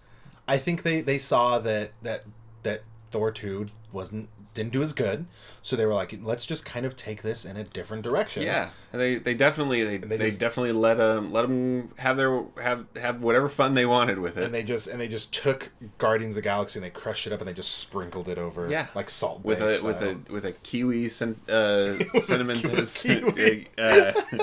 touch. He's nailing it. Yeah. Carl Urban. So good. I didn't recognize him at first. I was like, I know this guy. Where do I know him from? I had to look it up. He's great. He's got these for a place called Texas. Texas. What is he? He's got like M16s or something. Yeah, they're Des and Troy. Yes. So destroy. Yeah. Yeah. This movie has the best cameo of any. Are you referring to the play? The play of Loki and Thor's the tragedy of Loki of Asgard. Yes, this has an amazing cameo. Do we give it away? So This is a spoiler. Spoiler. No, this is the greatest spoiler. It's been out. So we have Matt Damon as Loki. We have the other Hemsworth. Luke Hemsworth. No one cares about Luke. As Thor. The lesser Hemsworth. He's like the Baldwin who was Barney Rubble. The other Baldwin. Yeah, and then we have I'm blanking on his name. Sam Neill. Thank you, Sam Neill from Jurassic Park fame as Odin. And it was just a ridiculous. It's just so ridiculous play about how great Loki is, Yeah. and the fact that even not seeing this in the theater, seeing it as late as I did, the fact that this cameo was not spoiled for me made it just made me so happy. I was like, how is Matt Damon in this? That's a good secret. And I'm glad because now that Matt Damon has done that, he can never be in the Marvel Universe again because you only get to be in there once. So now we're done. Now we don't have to worry about Matt Damon being shoehorned into something. I don't know. He could, Black Panther 2. The White Panther. Really White Panther. White Tiger is a role, but I'm not gonna. But we're not gonna. It's not gonna be Matt Damon's role. No. The shots in Norway, Odin in Norway, beautiful. Oh man, it's an amazing. It's such a simple scene. You see it coming a mile away. Yeah. Not the reveal of them having a sister. Right. I mean, you knew that. Oh, 100%. I didn't know that. But it's a great ending for Odin. Yeah. I think it was really nice, and Anthony Hopkins is killing it. Right. It's a nice ending, and then it leads us right into goth Kate Blanchett. You never trust an elf. Never trust an elf. Never trust an elf. Because Galadriel turns into Hela, the goddess of death. The goddess of death. The goddess. The way she pronounces it. Did you say the goddess? Goddess. So the Norway scene was just so incredibly beautiful, but also the line where Odin basically references that Asgard isn't a place, it's a people. It's not a place. And he's like, people. this could be Asgard. And it's just so... And they're standing in Norway. It's not a lake, it's a fjord. Fjord, and then he dies. And then he dies. But it's nice. Yeah. Tell me about... So, they're in the... they're in the Bifrost? Yes, they're being and they get transported by ejected out the sides. Yeah. And they end up in a junkyard of some description. Yeah.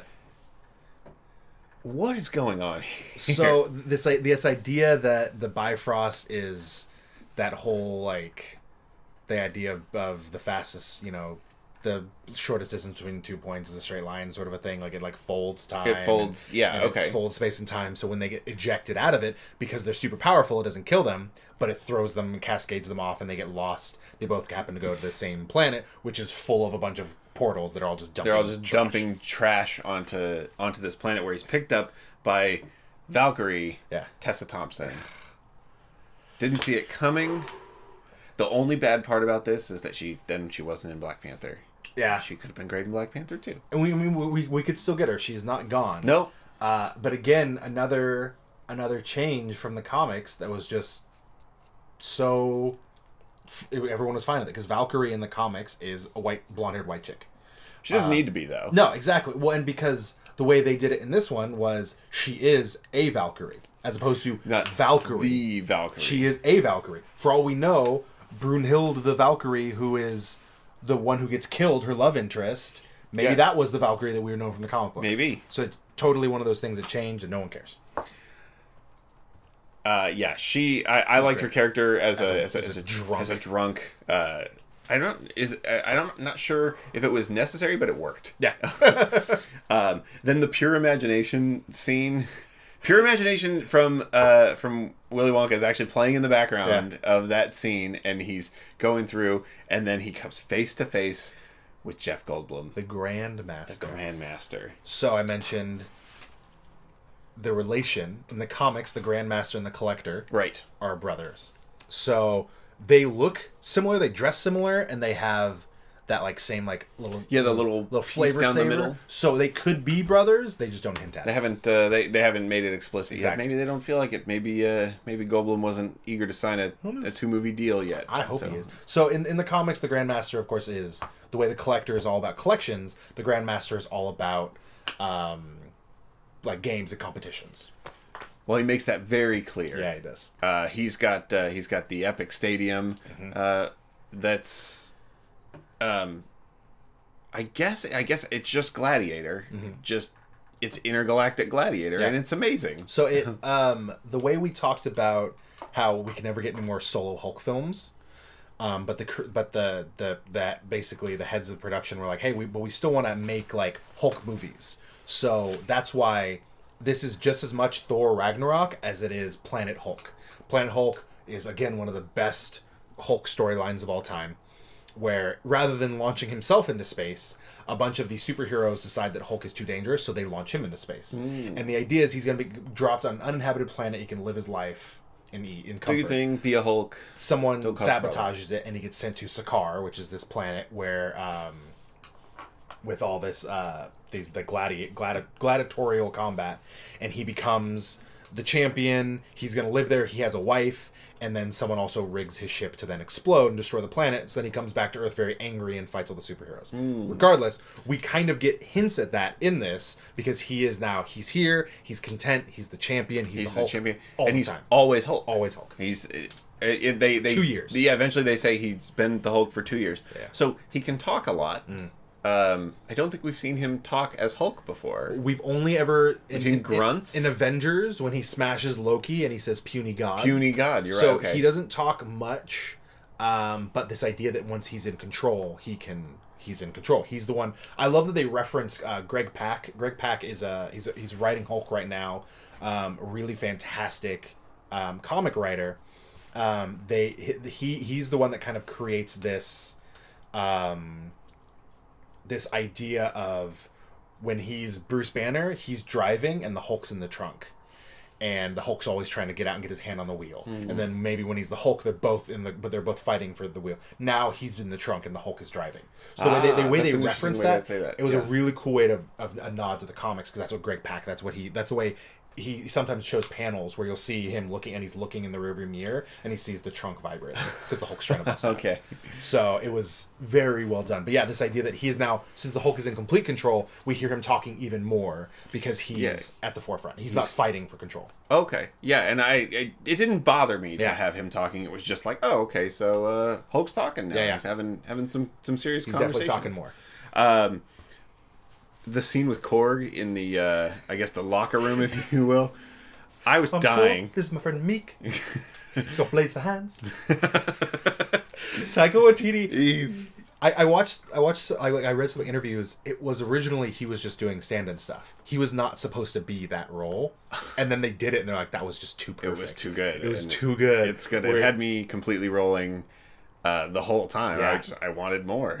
Because a lot of people thought, because Korg is in Planet Hulk and he's one of the gladiators that he joins forces with, and when we first see that rock person in Thor: The Dark World that he uppercuts with the hammer and destroys, we're like, oh crap, was that supposed to be Korg? I hope that wasn't Korg. And now we actually dispatched with him real quick. Now we actually meet Korg, and it's just, he's so good. Didn't get enough pamphlets. My mother and the stupid boyfriend came. I loved it. His lines were gold. He was so good. It cracked me up.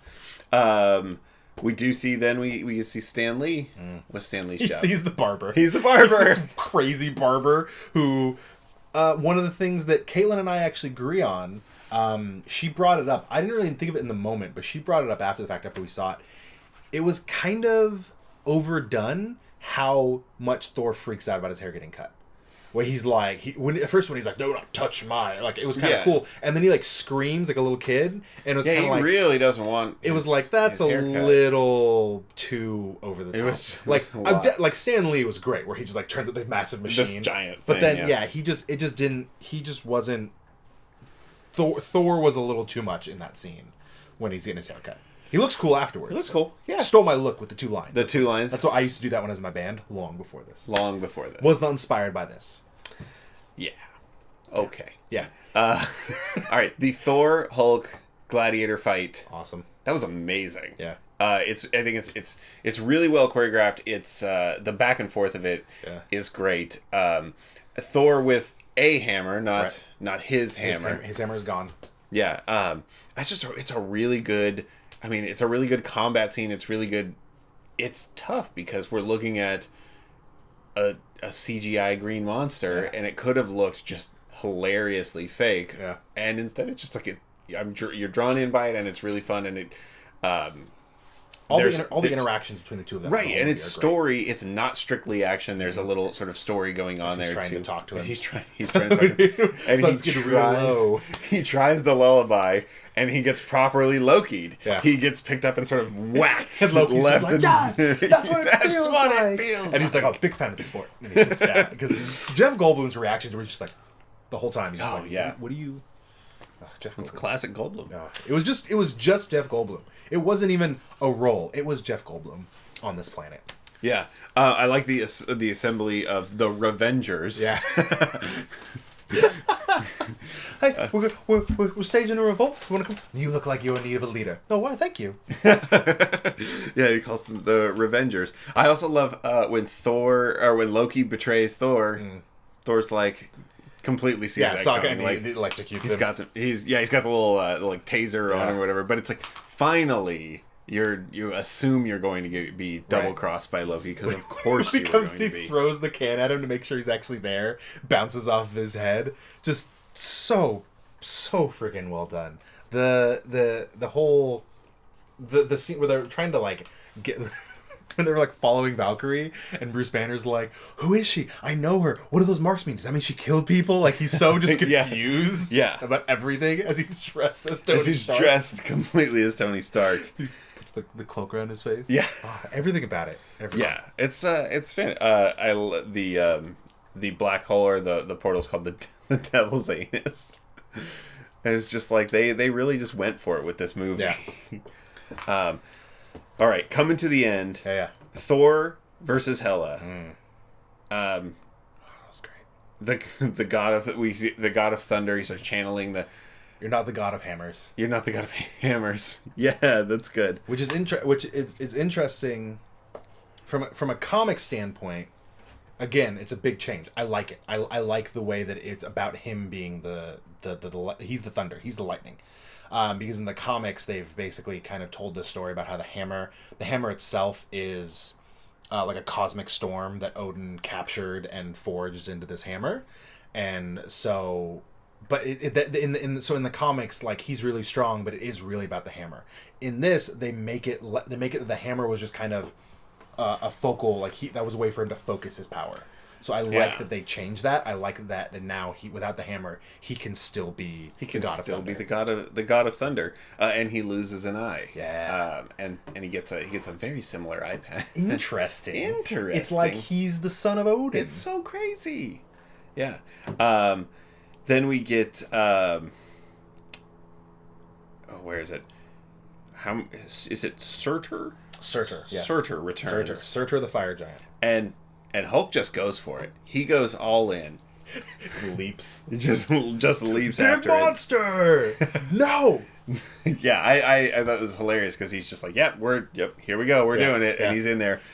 And the giant, what is the big monster? Does it have a name? Which one? The big the fire monster from the beginning and the end. Yeah, it's Surtur. Surtur is the name? Surtur, yes. Okay. Surtur is in Norse mythology. Surtur is a fire giant. Yeah. Surtur is a fire giant from Niflheim. No, not Niflheim. Muspelheim, which is this fiery plane. He's the fire giant. He is at the end of all time, after the Ragnarok has happened, he is going to cross. He's going to burn Midgard, he's going to cross the Rainbow Bridge, he's going to burn the Rainbow Bridge, and he's going to burn Asgard and the World Tree. He is the fire that cleanses the universe at the end of the Ragnarok. So in this, they did a really good job of him he is Asgard's doom. Yes. Like he is there to destroy it once he touches the eternal flame, which was just such a cool thing to do. But because we now know that Asgard is a people, not a place. And thanks to Heimdall, Heimdall was I love the way they expanded it. They're like, let's give him dreads and make him even more awesome. He's just so cool, and he's the savior. He keeps as many safe as he can, and delivers them. And then Thor at the end, Hela is dead. Thor is king of Asgard. And where do we go? Where should we go? Doesn't look good because of that post-credit scene. So they decide they're going to go to Earth. Let's just head to Earth. He's like, Meek, where are your people from? Oh, Meek's dead. Oh, Meek's accidentally dead. Stepped on him. Just been holding him. Oh no, Meek's alive, everyone. Meek's back, and then he decides, let's go to Earth. Let's head to Earth. No problem. No problem. We're just gonna head to Earth. We're gonna head to Earth. Not gonna be an issue. Except for this giant ship that's gonna stop us. Oh, by the way, it's Thanos' ship. It's Thanos' ship. Womp womp. But a good setup. Great setup. Yeah. And then a second post-credits scene, Jeff Goldblum stumbling out, and it's a tie. Yeah. It's a tie. He did great. Everyone won here. I saw it back in the chat room at one point. It's my birthday. We're in the pleasure ship. It's my birthday, and all the fireworks are going. Oh, that's so very great. well done. Jeff Goldblum was and yes, the use of Immigrant Song, the Zeppelin, and starting with it and then bringing it back. Yeah, just amazing. Yeah. It had me hyped. So did they happen upon Thanos, or did Thanos seek them out? That's a really good question. We don't know yet. We don't know. I'm assuming that either He knows where they are. He knows probably from because he sees Asgard get blown up, so he knows to track them down. Or he was already on his way to Asgard because he was looking for the Tesseract. Or Loki contacts him because Loki's trying to give him the Tesseract back. One of the two. That's what I think. One of the two. Yeah. Yeah, and we see Thor will return in Avengers Infinity War. All right, we're almost there. We have one more. One more. I am so excited. Oh. Take a moment. It was great. Black Frickin' Panther. Black Panther. Wakanda forever. Anyway. Whew. Let's talk specifics. No, let's talk in generalities. Okay. We're going to start broad. This is, without a doubt, my favorite Marvel movie. Okay. I don't know how to criticize this movie. I think it's amazing. Start me off. Well, local hometown hero, Ryan Coogler, originally from Oakland, attended Sac State. He's awesome. He is literally leapfrogging through the movie industry. Yeah. Goes from his couple independent things to Fruitvale Station, starring Michael B. Jordan. Does really well. Goes on to Creed. Starring Michael B. Jordan. Does pretty well. Maybe not as good as some other things, but does really well. Is going to get a sequel at this point. Yep. And then he goes... Which I think Coogler's producing the sequel. I don't believe he's directing it. And now he gets to I'm not sure about that, though. Now he gets to direct Black Panther, starring Chadwick Boseman and Michael B. Jordan. So we now know that Ryan Coogler is to Michael B. Jordan as Tim Burton is to Johnny Depp and whatever her name is. His ex-wife. Yes. Or ex-girlfriend. Yeah. Whatever Bonham Carter. Helena Bonham Carter. Yeah. So this movie is technically still in theaters. Yeah. So I don't want to do too much in the way of spoilers. Okay. But let's just talk about we learn what Wakanda we learn what Wakanda really is. Yeah. Which is this hidden this hidden country. Yeah. Underneath I guess a cloaking device. Right. Of a sort of stereotypical African nation. Right. And they sit atop the world's largest, or the only deposit of vibranium. And they got a lot of it. Yes. And they also have the world's most advanced technology anywhere. They are the most advanced society. Technology-wise, they are one of the wealthiest, or the wealthiest, if you actually count the amount of vibranium they have. But because of their limited interactions with the world at large, it's hard to compare like their overall wealth, but it's very obvious that they are the wealthiest because of all their technology and the vibranium. Yeah, and we get to see in this Andy Serkis as, is it Claw? Yes. Now he has the one. Now he has the claw. He actually has the claw. He has the sonic cannon. And he still has a stockpile of stolen vibranium. Yes. Which makes him potentially the most powerful warlord in the world, I would say. Outside, yeah, because doesn't play by the rules and he has large amounts of it and he traffics a lot of it, and now he's trafficking it with Michael B. Jordan, aka Killmonger. Yeah. Whew. Yeah. Yeah. There's so much. The best villains are the villains that you agree with in a lot of ways. In a lot of ways. And it's hard. Yeah. This movie has a really interesting social message, which I'm not going to even attempt to whitesplain, because it's just, because I might be the whitest person ever. Yeah, you're pretty close. Yeah. But needless to say, I would say Coogler was the exact correct person to write and direct this movie. Yeah, 100%. He hits sort of every level of it kind of is every level of the social implications of Wakanda, right, sort of not sharing their technology, their wealth, their military might throughout the course of decades, right, and what that's meant to people of color around the world, and in the face of colonizers. Yeah. I think that's why I like this movie so much. Is it's good on every level. Right.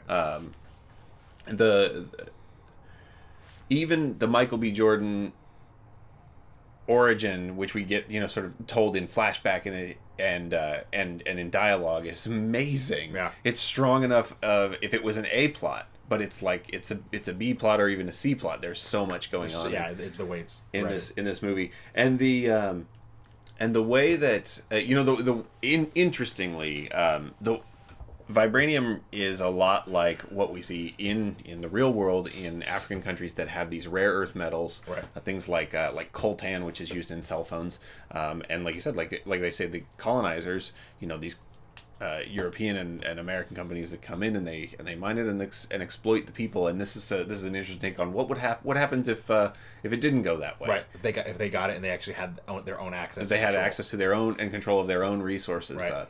And that's just one of the many things that makes this movie amazing. Right. The fights in this movie, I love the fights where they take away the power of the Black Panther, and it's just sort of that mano-a-mano combat. Stripped away. I'm not gonna do it. Yeah. That's all I got. And those scenes are so great. They're it's just two guys, it's just like two guys fighting. But then also when fighting as the Black Panther, and he's got a vibranium suit, which is basically makes him unbeatable. Almost. Yeah, he's got vibranium claws, yeah. And he is a badass superhero. Yeah. He's kind of like everything you want from a superhero. He is Batman meets Iron Man meets Cap. Yeah, he's everything. They're all rolled up into one. Yep. And we've gotten, in Infinity or in Civil War, we got a taste of what he can do. This movie just sort of takes it to the next level, and he's aided by Martin Freeman he's with CIA, is that correct? Yeah. Well, more Homeland Security. And some something now. NSA, one of those things. But we're not going to break this movie down too much because we can't rewatch it unless we just keep going to theaters, which you should definitely do. This movie's amazing. You could see it I think Curtis is up to 11 times. Wow. I think he bought tickets to see it 12 times, but he's seen it 11 times. That's dedication, and I love it, and I wish I could do the same. Yeah. But I will say there's a couple of things, and I think Caitlin referenced it here, but Michael B. Jordan's last line, he must be buried at sea. Right. Like my ancestors who jumped from the ship because they knew that death was better than bondage. Yeah. I believe that was the line. I think you nailed it. Yeah. Oh man, that got me. Yeah. Ooh, that was it's amazing. interesting. It's interesting because Killmonger did not break the formula that Marvel has with the villain who is the antithesis of the hero in the first movie, similar power set, similar abilities, and dies at the end.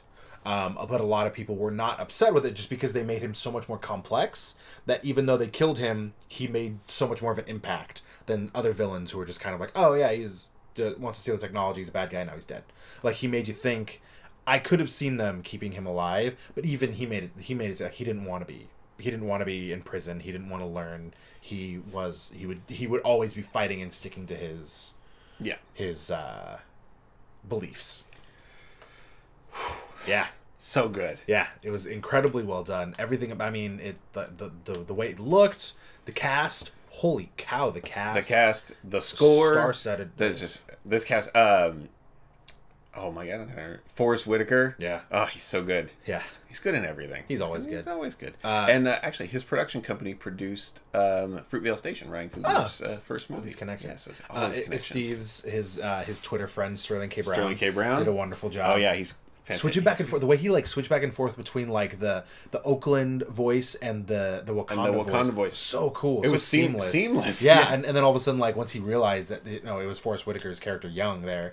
Also, fun fact: the King T'Chaka, the actor who played young King T'Chaka, the reason he looked so much like the old King T'Chaka is because it's actually his son. That's like an actor is actually his kid. Yeah. So it's Perfect. it's perfect. Only, not even a criticism.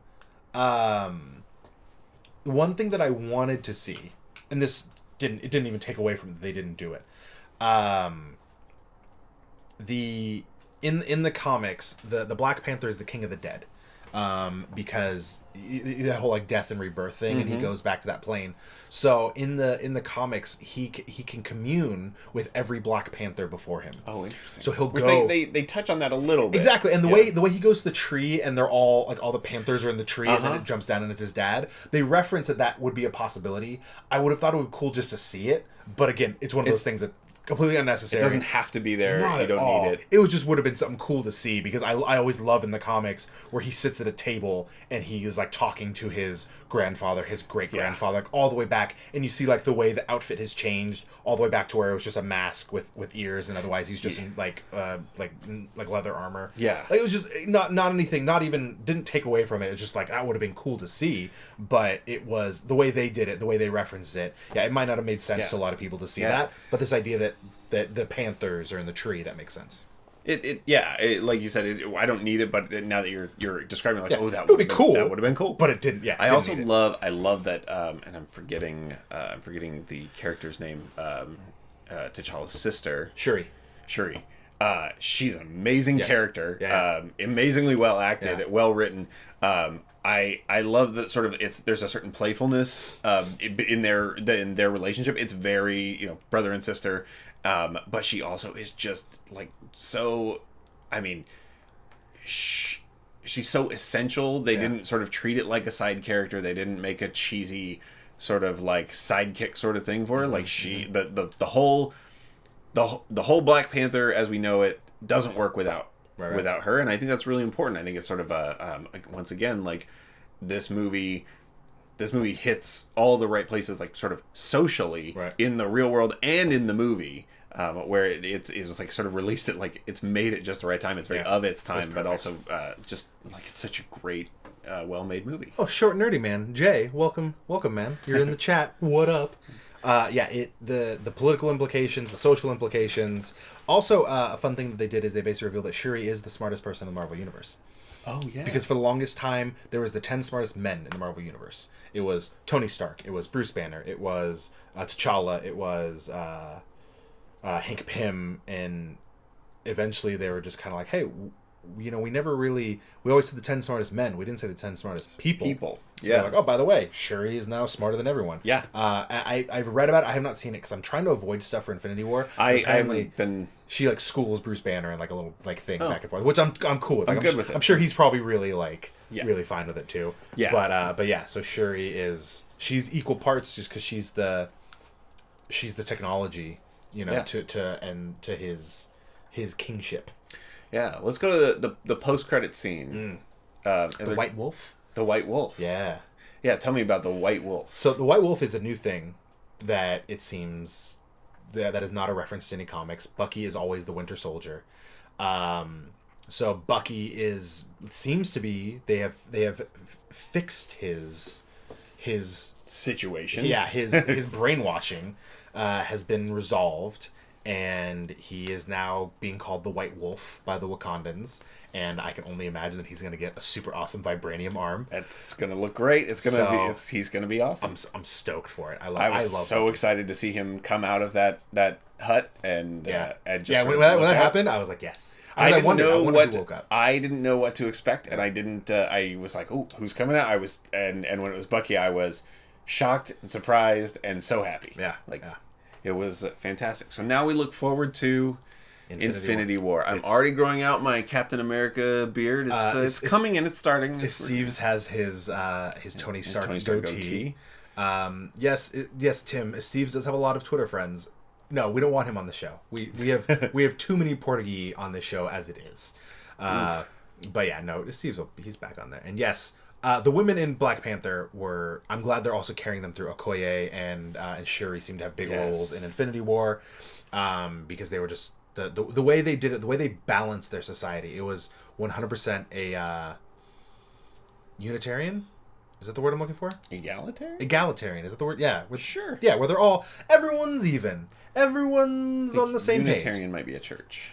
Universal Unitarians, you're right. Yeah. But yeah, everyone, they're awesome. Like the warrior, the women, the power, the control, like everyone is awesome. And really, the way that Infinity War, we have our tickets. We will be seeing it 7 p.m. Thursday, the 26th. It's already on track. It has already outsold the last 7 Marvel movies combined in pre-sale tickets. And that's probably still more than that now. Can't wait. This has been fun. It's been a fun journey. Yeah. I'm now excited more than ever to see Infinity War. I will tell you, I watched the first Infinity War trailer, and that is it. Because I am sold. I am in. I don't need to see anymore. And now this means we get to have you on after, and you get to be like, lose your mind, but then also be like, explain to me. Yeah, tell me, please. One more round of the Clueless. The Clueless. Unless we keep going with it, and then I'll just always be Clueless. Yeah, always. Like, every time a movie comes out, else is new? unless you're going to suddenly start reading comic books. Nope. Yeah. You want to start this expensive habit? Oh. Anyway. Well, that about wraps it up for the Clueless Crusader. Mickey, a.k.a. Dad is Unemployed, on varying social media platforms. Thanks, man. Thank you. Thanks for coming on and doing this. Thanks for the chat. Thanks for the bits and the hosts and the follows, even though 2 of the follows were super inappropriate names who just came in and were gross in the chat room and were immediately banned because I'm going to drop that. We don't need that. I'm going to drop that ban hammer. So thank you to Vance and Kaylin for going back and forth with some bit cheering. Thanks to Tim for hanging out. Tall, Dark, Not Ugly on everything. Fade Club, a.k.a. Curtis. So as always, if you are looking for anything related to the Capeless Crusaders, if you're on Twitch right now, you can see that I am pointing at thecapelesscrusaders.com. If you are on YouTube, you can see that I am pointing at thecapelesscrusaders.com. If you are on audio, take my word for it. You can find anything related to the Capeless Crusaders there. You can find our social media. You can find our Patreon if you want to support us. Throw a little money our way. If you want, you can go up and you can hit follow or subscribe. If you're on Twitch, on YouTube, you could follow, subscribe down below. Tim, not sure. Let me check with the missus. But give me the event details. We'll make sure to share it if nothing else. So for the Capeless Crusaders, my name is David Barrie at Dr. Barrie on varying social media platforms. The bits, you two are ridiculous going back and forth. Anyway, for the Capeless Crusaders, I'm dragging this out in case she wants to cheer again. You put an S in there. You didn't need to do that. Anyway, for the Capeless Crusaders, you guys are ridiculous. Good night.